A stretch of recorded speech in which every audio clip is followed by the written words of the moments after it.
Come on, let's go. I am planting the bomb.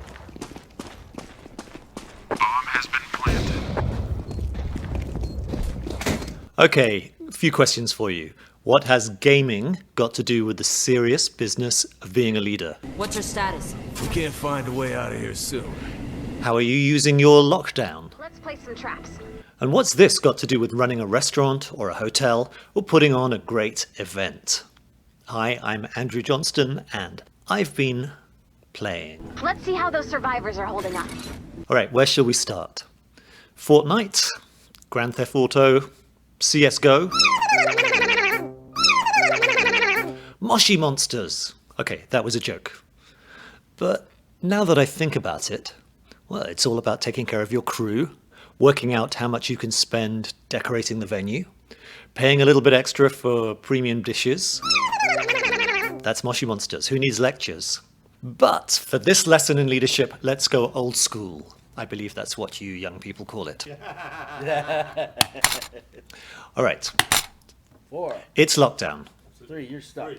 And I'm sitting down with a food services entrepreneur, a self-made man with a vast experience in holiday resorts, RV parks, and seasonal food services. Ice cream, hoagies, hot dogs. Just because of the personal things I may end up revealing in this story, let's call him Spike. So he's a popular, likable guy. He's got a joke for every occasion. Some of them are even funny. He's not afraid to speak out. You're listening to CJI 92.1. I'm your host. He's even got his own radio show. He is the man. Play that music. With us is Spike's partner. Let's call her Daisy. And she runs a popular ice cream parlor, which is open every summer. And she does whatever she can to make ends meet for the rest of the year. Could be retail, could be security. Yes, she's licensed to carry a gun. She does online deliveries. She doesn't need a gun for that. This is Canada. 5, 1, 2, 3, 4, 5.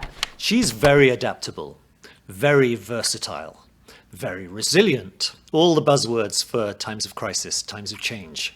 Just like we're all going through now. And finally, there's Kaylee, Daisy's adult daughter.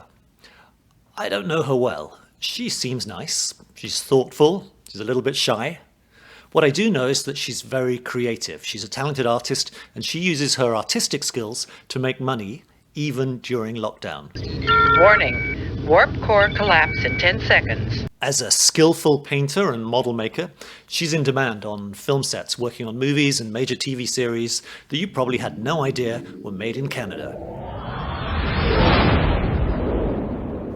Yes, the urban wastelands of Mississauga double up beautifully for the strange new worlds of outer space. Anyhow, back here, down on Earth, North America, Canada, Ontario, they've let me into their bubble. It's okay, I've been tested, it came out negative. And I've been hiding away in my own personal rock and roll mansion hideaway in complete isolation for long enough to go slightly crazy. Stir crazy. Warning, warp core collapse in 10 seconds. You know the feeling. Do you know the board game Trouble? In some countries it's called Frustration. The main standout feature of this game is a dome in the middle of the board, a plastic popping dome, and inside the dome is a dice. The trademark for this system is Pop-O-Matic. Now, we're talking serious technology here. I'm not going to explain the whole game. If you know it, you know it. If you don't, you'll pick it up quickly. 4, I'm going to go in. 1, 2, 3, 4. Let's just say you have to move your pieces around the ring and get them safely home.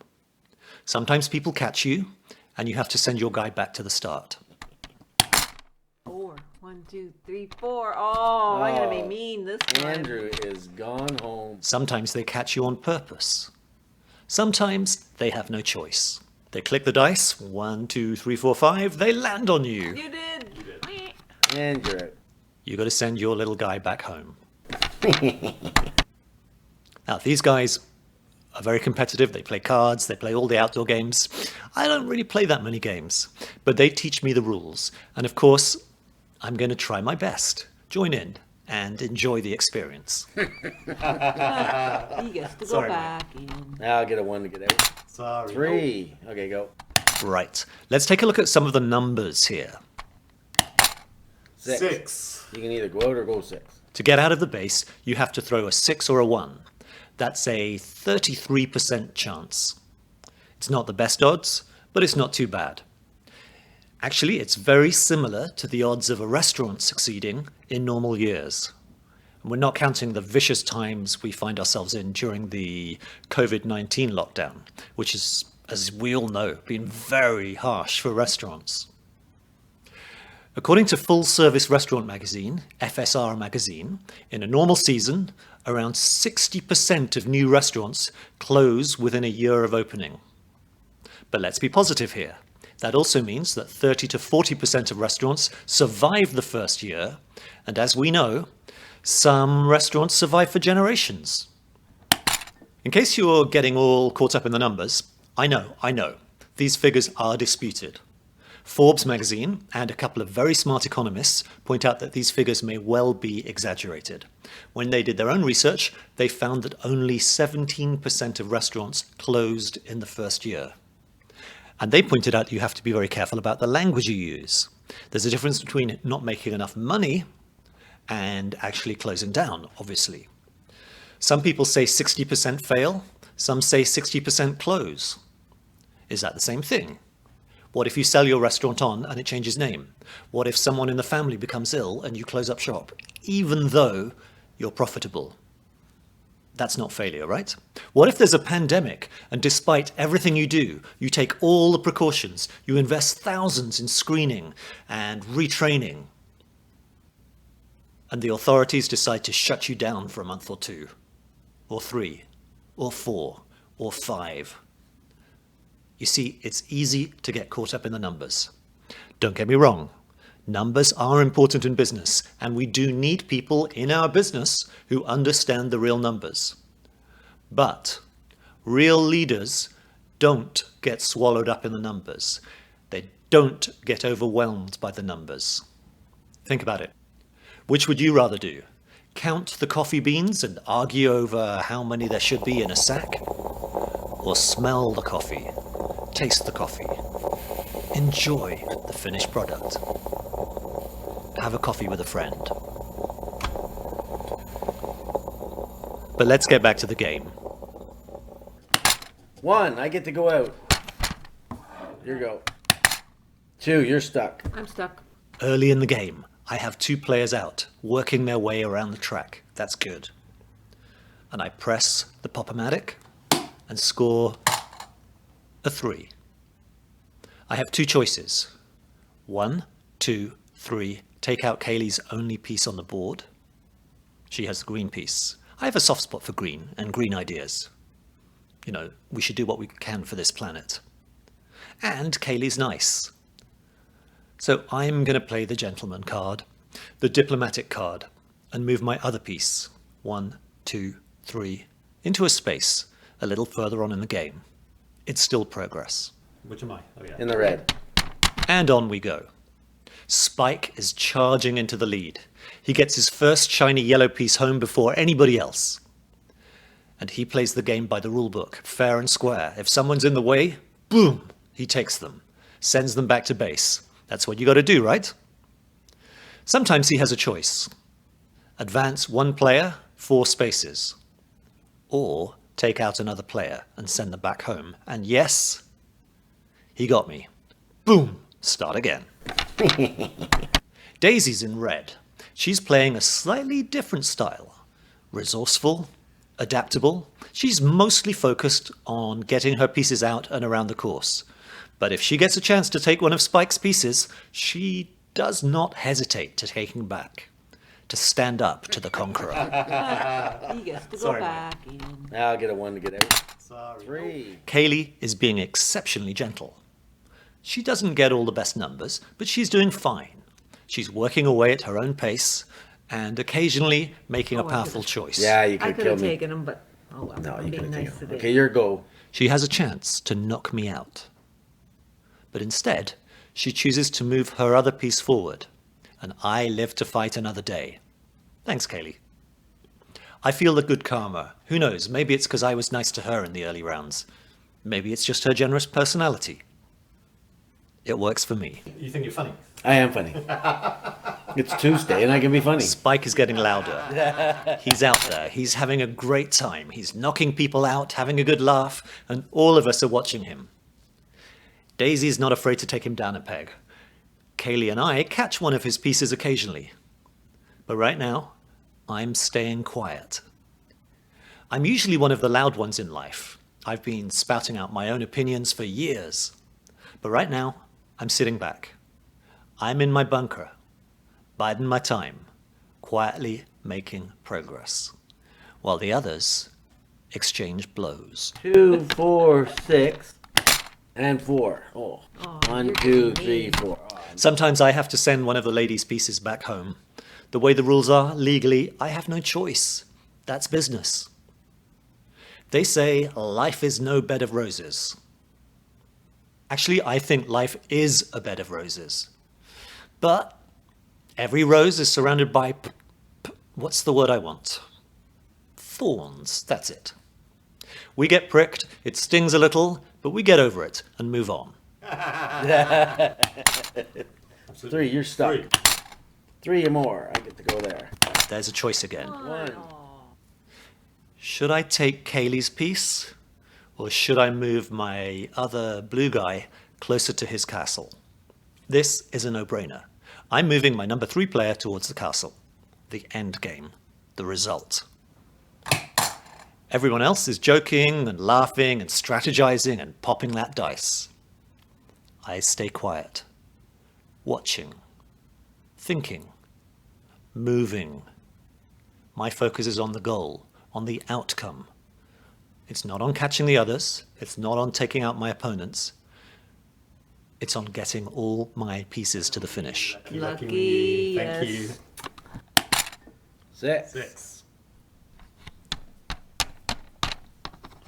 You go again. How did that happen? Suddenly, I have 3 pieces home. I've just got 1 more player to get in. All I need is a 3 to win. 1. 1. Okay, I'll move that one that's already in the castle a little bit further forward. Next time I need a 2. Okay, keep quiet. My next go. Damn, a 1.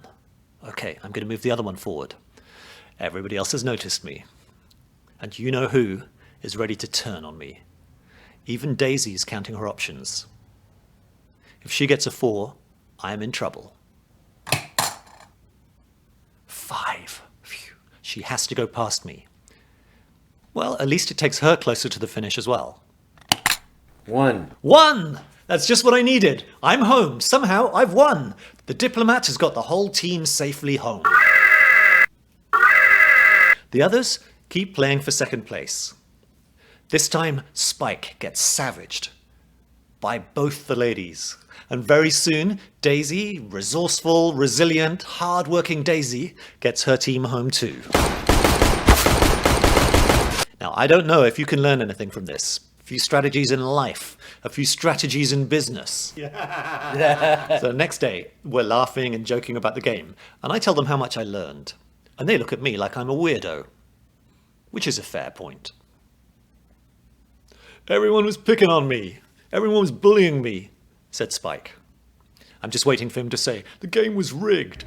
We have survivors in danger. The storm's closing in. Please hold. Do not put me on hold. Let's cut to the chase. If you were expecting me to talk about more elaborate computer gaming, let me share with you one final story. I have a teenage son. He's played a lot of computer games. Sometimes he played 7 hours a night.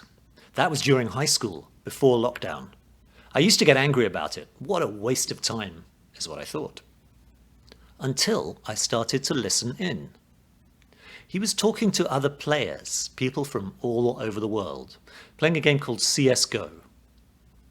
I heard him talking to his team, and listening to their conversations, he seems to be taking charge, taking leadership, making decisions.